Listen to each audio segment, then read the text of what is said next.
How to create a Framer account. Hey everyone, welcome back to the channel.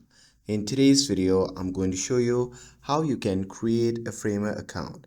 So now without further ado, let's get started. So first thing first, open your preferred web browser and head over to theframer.com. And here, once you are on the main browser of Framer, simply click on the sign up button which can be seen at the top right corner of the screen. And once you click on that, you will be prompted to the new page. Now here you can continue with the Google or continue with email. But for this video, I'm simply going with an email. So I'm going to simply click on continue with email. And here, once you do that, on the new page, you need to enter your email address. And once you're done entering your email, simply click on continue. And after that, a creation link will be sent to your mail.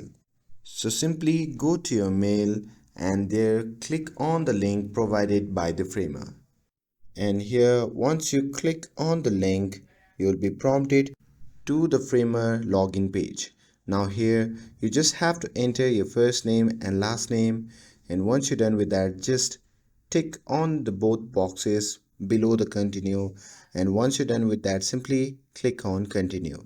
And after that, you need to put in some of your info to customize your profile. And once you're done with all that, you have successfully created your framer account. And that's it. Now you can start creating projects, explore templates, or even collaborate with your team. With this, if you found this video helpful, then don't forget to like, share, and subscribe to get updated for more videos. Thanks for watching, and I'll see you in the next video.